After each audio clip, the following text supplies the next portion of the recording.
अस्सलाम वालेकुम गाइस, कैसे हैं आप सब। आई होप कि आप सब ठीक ठाक होंगे। तो भाई आज का ब्लॉग बहुत ही मज़े का होने वाला है और मैं 2 दिनों से काफ़ी टाइम से ब्लॉग भी नहीं डाल रही थी क्योंकि भाई मैंने आप लोगों को लास्ट ब्लॉग में बताया था कि मेरी तबीयत ख़राब हो गई है और मेरे दोनों बेबीज़ की भी तबीयत ख़राब हो रही थी क्योंकि मैं एक्चुअली ट्रैवल करके आई थी रौलकेला से दिल्ली। काफ़ी लंबा ज़्यादा सफ़र हो जाता है ना, तो इस वजह से यहाँ का जो मौसम था वो अचानक से ज़्यादा ठंडा हो गया था और हम जब रौलकेला से निकले थे तो इतनी ज़्यादा ठंड नहीं थी और हमने इतने ज़्यादा गर्म कपड़े भी कैरी करके नहीं लाए थे। तो इस वजह से यहाँ पे आते के साथ मेरी बेबीज़ की तबीयत ख़राब हुई पहले तो, फिर उसके बाद मेरी तबीयत ख़राब हुई। मेरा इतना ज़्यादा गला ख़राब हो रहा था कि वॉइस ओवर करने में बहुत ज़्यादा प्रॉब्लम हो रही थी, तो इस वजह से मैं ब्लॉग बिल्कुल भी नहीं डाल पा रही थी। तो गाइज़ आज मैं फाइनली ब्लॉग लेकर के आ गई हूँ आप लोगों के लिए। तो ये वाला ब्लॉग जो है बहुत ही मज़े का होने वाला है। तो ये शाम से मैंने ब्लॉग स्टार्ट किया था, यहाँ मम्मा के लिए मैंने चाय वगैरह बनाया था, शाम का नाश्ता वगैरह रेडी किया था और ये अपने बेबीज़ के लिए मैं बॉयल अंडा करी थी क्योंकि डॉक्टर ने बोला था कि अभी ठंड है तो बॉयल एग वगैरह जो है ना वो ज़रूर अपने मील्स में इंक्लूड करना है। तो शाम में मैं बच्चों को बस ऐसे ही हल्का सा बॉईल करके और ये ब्लैक सॉल्ट डाल करके दे रही थी अंडा। उन दोनों को बहुत ज़्यादा पसंद है ये ब्लैक सॉल्ट डाल करके अंडा खाना। अच्छा, उसके बाद ना मेरी जो सिस्टर है वो रात का जो खाना यहाँ प्रिपेयर करी थी, तो बस हम लोग यहाँ पे मस्ती वगैरह करके यहाँ पे मटर वगैरह छील रहे थे क्योंकि ये जो सर्दियों का जो ये एक सीज़न आ गया ना उसमें ये एक बड़ा मसला हो गया है कि मटर बनना है तो मटर को छीलना पड़ता है 1 घंटा, फिर उसके बाद अगर साग बनता है तो फिर साग में तो और ज़्यादा प्रॉब्लम होती है। तो यहाँ पे भाई आज तो मटर आलू बन रहे थे सीज़न के अकॉर्डिंग क्योंकि भाई सीज़न में अभी ये न्यू न्यू आए हैं मटर आलू, बड़े ही मज़े के लग रहे थे मुझे तो इतने ज़्यादा टेस्टी लगे। आप लोग बताना कि आप लोगों के घर में सीज़न के अकॉर्डिंग कौन कौन से सब्जियां अभी बन चुकी हैं। बहुत ही मज़े का ये मटर आलू बना था, मेरी बहन ने बनाया था। अच्छा, फिर हम लोगों ने मैंने ना नेक्स्ट डे का ब्लॉग साथ साथ ही डाल दिया है क्योंकि मैंने जैसे कि आप लोगों को बताया कि मेरा गला ख़राब हो रहा था तो मैं ब्लॉग बना नहीं पा रही थी, बट मैं सारे क्लिप्स वगैरह लेके रख रही थी। तो भाई ये मेरे घर का ना चिमनी ख़राब हो गया था, तो ये भाई ने मेरे ऑनलाइन ऑर्डर किया था। ये चिमनी बड़ा ही अच्छा दिख रहा था मुझे तो। अच्छा, साथ साथ ही भाई ने पार्सल जो है ना इसे अनपैकिंग भी कर दिया था, तो मैंने कहा चलो भाई ये वाली क्लिप भी आप लोगों के लिए शेयर कर देती हूँ। अच्छा, ये तो हमारा घर अभी शादी वाला घर है, बहन के लिए भी बहुत सारी चीज़ें हम लोग इकट्ठा कर रहे हैं। अच्छा, साथ साथ क्या हो रहा है ना, घर की भी चीज़ें कुछ कुछ ख़राब हो रही है, तो मामा क्या कर रही है ना कि अभी फ़िलहाल बहन की चीज़ों के साथ साथ घर की चीज़ें भी ले ले रही हैं भाई। और हर घर की लेडीज़ का तो ये वाला मसला बहुत ज़्यादा होता है कि घर में कुछ चीज़ें ख़राब होती है ना, तो जब कुछ चीज़ हम बाहर से हम ले रहे होते हैं ना तो उसी में वो लिस्ट में इंक्लूड कर देती हैं कि क्योंकि फिर बाद में टाइम नहीं मिलता, सब लोग इधर उधर हो जाते हैं, बात नहीं सुनते हैं और सब कहते हैं हाँ ला देंगे, फिर ऐसा होता है कि माहौल नहीं बन पाता है। तो भाई यहाँ पे क्या हुआ ना कि सारी चीज़ें जो है ना टाइम टू टाइम आ रही है। तो यहाँ पे चिमनी जो थी ना बड़ा ही मज़े का लग रहा था मुझे तो। अच्छा, ये अभी इंस्टॉल नहीं हुआ है। अच्छा, इंस्टॉलेशन के लिए अभी जो इनके जो इंजीनियर्स हैं वो जो है वो अभी भाई मेरे कॉन्टैक्ट करके मंगवाएंगे। तब तक यहाँ पर मैं आप लोगों को जस्ट ऐसे ही दिखा रही हूँ। तो गाइज आज मैं जा रही हूँ अपनी कज़न के बेटे के बर्थडे में और मिनाल का इनविटेशन आया हुआ है और साथ में पूरी फैमिली का भी इनविटेशन है। तो बस मैं अभी निकल रही हूँ उसके बर्थडे के लिए प्रेजेंट लेने के लिए अपनी मामा के साथ मार्केट की तरफ, और साथ साथ आप लोगों को मार्केट का भी व्यू मैं आप लोगों को साथ साथ अपडेट भी कर दूंगी। चलिए चलते हैं, बाय बाय। सो गाइज ये देखो हमारे घर का न्यू फैमिली मेंबर आ गया है। मिनाल मेरे का फ्रेंड है। मिनाल जाओ जाओ, आपको फ्रेंड आगे बुलाने, आपको जाओ जाओ। अरे ये कहाँ जा रहा है, भाग रहा है। मिनाल मीरम मीरम इधर देखो। सुनो हम लोग ना अभी जा रहे हैं उमर के लिए गिफ्ट लेने। सुनो उमर के लिए गिफ्ट ले, सुनो हम लोग उमर के लिए गिफ्ट लेने जा रहे हैं। आप अभी खाला के पास रुक जाओ, ठीक है। अब आप जो भी चीज़ बोलोगे ना मैं लेके आऊंगी आपके लिए। क्या लाऊं बताओ, क्या आपको फ्रेंच फ्राइज ला दूं? फ्रेंच फ्राइज, हाँ। सो गाइस मीरब तो मान गई थी पर मिनाल बहुत ज़िद लगाने लगी थी, तो इसलिए मिनाल की जो नानी है ना उन्होंने बोला कि चलो साथ में ले चलते हैं। अच्छा, ये जो साथ में ले जाने का जो डिसीज़न था ना ये बहुत ही बेकार डिसीज़न था क्योंकि मिनाल ने इतना तंग किया ना मार्केट में। मुझे बिल्कुल आइडिया नहीं था कि ये मुझे बिल्कुल भी वीडियो शूट वगैरह नहीं करने देगी और मैंने सोचा था आप लोग के साथ बहुत सारी चीज़ें शेयर करूँगी, पर मेरी बेबी इतना ज़्यादा तंग करी थी ना मुझे मार्केट में आने के बाद। अच्छा, ये मैं बता देती हूँ आप लोगों को कि मैंने जैसे कि आप लोग जानते हैं कि मैं बर्थडे की प्रेजेंट लेने के लिए, तो भाई दो प्रेजेंट लेने वाले थे। आज मामा ने भी कहा था कि आज प्रेजेंट लेना है, तो मामा यहाँ पे आई थी कि ड्रेसेस वगैरह ले लेते हैं बच्चों के लिए, कुछ विलन के कपड़े ले लेते हैं क्योंकि अभी सर्दियों का सीज़न चल रहा है। और तो हम लोग यहाँ पे आए थे वी मार्ट में, यहाँ पे बड़े अच्छे अच्छे कलेक्शंस मुझे दिख रहे थे।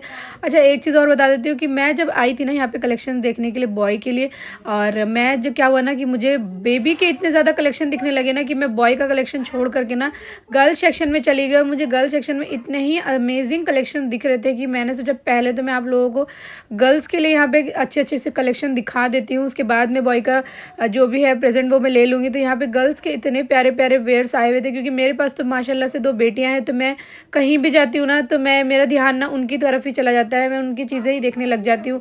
अच्छा, मेरे साथ साथ ना बहुत सारी लेडीज़ थी जो बॉय के लिए कपड़े लेने आई थी, बट उनका भी यही हाल था कि वो गर्ल्स सेक्शन में आ गई थी। और इवन मेरे साथ एक लेडीज़ जो थी ना वो टकरा भी गई थी कि वो हँस रही थी कि उनको ये था कि उनको अपने बेटे के लिए कपड़ा लेना था, और वो गर्ल्स सेक्शन में आके गर्ल्स के कपड़े पसंद करके हँस रही थी, और उन्हें इतने ज़्यादा प्यारे लग रहे थे गर्ल्स सेक्शन में। तो उनके हस्बैंड आकर के उन्होंने बोला कि अरे आपके पास बेटा है, आप इधर आ जाओ, आपका बॉय का सेक्शन इधर है।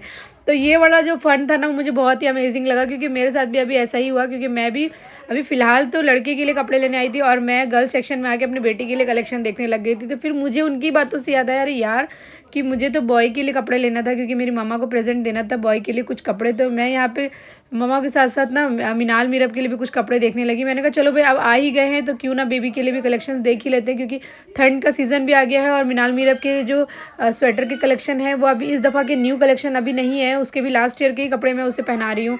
तो यहाँ पे मुझे कुछ कुछ न्यू जैकेट्स दिख रहे थे, तो मिनाल तो अपने ही पसंद से कलेक्शन देख रही थी। उसे तो इतने ज़्यादा पसंद आ रहे थे सारे कपड़े कि उसे ये था कि मम्मा मुझे ये लेना है, वो लेना है, इस तरीके से यहाँ पे तो उसने पूरी मस्ती करी हुई थी कि यहाँ पे वो खुद से ही सारे कलेक्शन छाट-छाट के मुझे ला के दे रही थी कि मम्मा मुझे ये वाला स्वेटर दिला दो, ये वाला जैकेट दिला दो।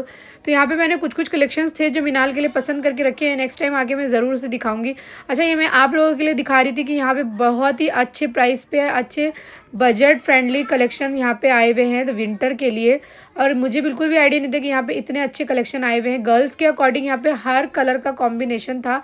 सबसे प्यारा पार्ट तो मुझे ये लगा कि यहाँ पे कलर की बहुत सारी ऑप्शंस अवेलेबल है। लाइक यहाँ पे आप लाइट पिंक देख लीजिए, डार्क पिंक देख लीजिए, पिंक के ही 3-4 शेड्स हैं। जैसे कि आप सभी जानते हैं कि गर्ल्स का फेवरेट पिंक कलर होता है, तो यहाँ पे पिंक के इतने कलर थे। अच्छा, उसके बाद फाइनली हम लोग आ गए थे बॉय सेक्शन में लड़के के कपड़े सेलेक्ट करने, और यहाँ पे कलर कॉम्बिनेशन देख के तो मुझे समझ नहीं आ रहा था यार कि बॉय का कलर कॉम्बिनेशन क्या होता है, बॉय के लिए कपड़े किस तरह से लेते हैं। मुझे कुछ आइडिया नहीं था बॉय के लिए कपड़ा लेना, तो मैं बिल्कुल यहाँ पे ब्लैंक हो गई थी कि मुझे क्या लेना है, कुछ समझ नहीं आ रहा था कि। तो मम्मा ने यहाँ पे 2-3 कपड़े पसंद किए और यहाँ पे हम लोगों ने फाइनली ले लिया, और उसके बाद बिलिंग वगैरह कराया। और यहाँ पे बाहर में जाते ही साथ मिनाल को यहाँ पे लाबूबू डॉल दिख गई थी। इतना ज़्यादा उसे पसंद आ गया था लाबूबू डॉल, मगर मैंने उसे लेने नहीं दिया लाबूबू डॉल, क्योंकि वो क्या करती है ना कि ले करके बस फेंकती है। और यहाँ पे उसे रेड वाला जो लाबूबू था ना वो इतना पसंद आ रहा था ना, तो मैंने कहा चलो ठीक है नेक्स्ट टाइम मैं आप लोगों को दिला दूँगी बेबी। उसके बाद हमने कुछ टॉयज़ वगैरह लिए और हम आ गए थे यहाँ पे घर। और घर आए ना तो बड़ी मम्मा के घर गए। बड़ी मम्मा का घर हमारे घर से ऊपर के साइड पर ही है। सो गाइज़, मैं आपको डिटेलिंग के लिए बता देती हूँ कि ये मेरे कज़न का बेटा है और अभी 2 इयर्स का हुआ है। तो इसकी बर्थडे थी, तो यहाँ पे हम लोगों को इन्विटेशन मिला था कि बर्थडे में आने के लिए। तो यहाँ पे हम लोग ऊपर की साइड आए हैं। हम लोग एक ही बिल्डिंग में रहते हैं, ऊपर और नीचे करके फ्लोर है हम लोगों का। तो बड़ी मम्मा का घर ऊपर है और मेरा घर नीचे की साइड पर है। तो यहाँ पे हम लोगों की काफ़ी मस्ती हो रही थी, क्योंकि जब कज़न्स इकट्ठा होते हैं ना तो एक अलग ही माहौल क्रिएट हो जाता है। क्योंकि आप सभी लोग जानते हैं कि कज़न्स के साथ फ़न करना एक अलग ही पार्ट बन जाता है, क्योंकि हम कज़न्स भी कभी एक टाइम पे छोटे बेबीज़ की तरह खेले कूदे हैं, साथ में बड़े हुए हैं, और फिर धीरे धीरे लाइफ ऐसी होती है कि सब अलग अलग हो जाते हैं। तो यहाँ पे इसी तरीके से हमारा घर भी हो गया था कि हम अभी फ्लोर्स में डिवाइड हो गए थे, एक फ्लोर उनका है, एक फ्लोर हमारा है, क्योंकि सबकी फैमिली बड़ी हो जाती है तो फिर सब अपना अपना लाइफ में एक सेटल्ड हो जाते हैं। तो इसी तरीके से अब सब अपने अपनी लाइफ में सेटल हो चुके हैं। तो यहाँ पे मेरे कज़न भाई का बेटे का बर्थडे था, तो हम लोग सब उसी की बर्थडे पर आए हुए हैं यहाँ पे। और बहुत ज़्यादा फ़न मोमेंट क्रिएट हो गया था, बहुत ही इमोशनल मोमेंट भी हो जाता है, क्योंकि जब इस तरीके से गैदरिंग होती है ना, फैमिली गैदरिंग, बहुत ही मज़ा आता है गाइस, क्योंकि फैमिली के साथ रहना मिलना बहुत एक अलग टाइप का मोमेंट क्रिएट हो जाता है। तो यहाँ पे बर्थडे हो गई थी, सब बहुत ज़्यादा मज़ा आ रहा था। यहाँ पे ये मेरी भाभी है और भाभी बहुत ज़्यादा शर्मा रही थी बर्थडे में साथ में केक कटवाने के लिए। तो सबने उन्हें पुश किया कि जाओ आप साथ में अपने बेबी का केक कट करवाओ। तो बहुत मुश्किल से कहने पर वो साथ साथ आके अपने बेबी का केक कट करवाया उन्होंने। बहुत ही ज़्यादा मज़ा आ रहा था यहाँ पे। उसके बाद यहाँ पे जब केक कट गया तो भाई सबका जो है केक से मुंह मीठा कराने की बारी हो रही थी। तो यहाँ पे ये जो उमर है तो उन्होंने अपने दादू का केक कटवाया, यानी कि ये मेरे बड़े पापा लगते हैं। तो यहाँ पे बहुत ही ज़्यादा मज़ा आ रहा था। यहाँ मेरी पूरी फैमिली है। अच्छा, मैं एक एक करके पूरी फैमिली का इंट्रोडक्शन कभी आप लोगों से शूट करके ज़रूर से दूँगी। शादी में ज़रूर इंशाल्लाह मैं एक फैमिली ब्लॉग बनाऊँगी, जिसमें ना मैं आप लोगों के साथ सारी फैमिली का इंट्रो एक बार कर दूँगी, जिससे आप लोगों को पता चल जाएगा कि मेरी फैमिली में कौन कौन है। अच्छा, ये तो फ़िलहाल मैं आप लोगों को बता देती हूँ क्योंकि उमर है ये मेरे भाई का जो बेटा है, ये मेरी बेटियों का जो आजकल बहुत अच्छा फ्रेंड बना हुआ है। इतने ज़्यादा इन दोनों के साथ मेरी फ्रेंडशिप मेरी बेटियों की चल रही है ना, क्योंकि जब भी मिनाल और मीरब नीचे बोर होती है ना, तो ये अपने कज़न के साथ यहाँ पे आके मस्ती करती हैं। तो इन दोनों को यहाँ पे इतनी ज़्यादा मज़ा आता है, बड़ी रहीम को पीछे खड़ा कर फोटो ले लो। वो काम पे तो ठीक है, हम बात नहीं। मीनल इसके साथ मत खेलना अब तुम। चलो फोटो खिंचवाओ सामने चलो चलो चलो देखो सामने इधर मामा उमर इधर देखो इधर देखो सो गाइस फोटो सेशन के बाद यहाँ पे आ गई थी बारी केक डिस्ट्रीब्यूशन की। तो यहाँ पे मिनाल मीरब को जब केक मिल रहा था ना, तो यहाँ पे मिनाल मीरब की इसमें भी फाइट हो गई थी कि भाई मीरब को जो केक स्लाइस मिला था ना वो थोड़ा बड़ा मिल गया था और मिनाल को जो है ना वो छोटू स्लाइस मिला था। अच्छा ये वाला भी पार्ट जो होता है ना वो फाइट का पार्ट हो जाता है कि छोटा बड़ा भी नहीं होना चाहिए, पूरा इंच टू इंच बराबर होना चाहिए। अच्छा ये वाला जो मोमेंट है ये किसके साथ हुआ है ज़रूर से कमेंट करके बताना। सो बहुत ज़्यादा समझाने के बाद यहाँ मिनाल ने अपना केक ले लिया था और बहुत ही मज़े से अपना केक खाया। और सो गाइस आप यहाँ तक आ गए हैं तो वीडियो को आप लोगों ने लाइक भी ज़रूर कर देना है, और अगर आप लोग मेरे चैनल पे न्यू है तो सब्सक्राइब आप लोगों ने लाजमी करना है, और ज़रूर से कमेंट करके बताना है कि आप लोगों को कौन सा पार्ट सबसे मज़े का लगा। वीडियो को मैं यहीं पर एंड करती हूँ। आई होप कि आप लोगों को वीडियो अच्छी लगी होगी। मिलते हैं नेक्स्ट ब्लॉग में। उसके बाद हम लोगों ने डिनर वगैरह किया और फिर हम अपने घर चले गए। Bye bye guys.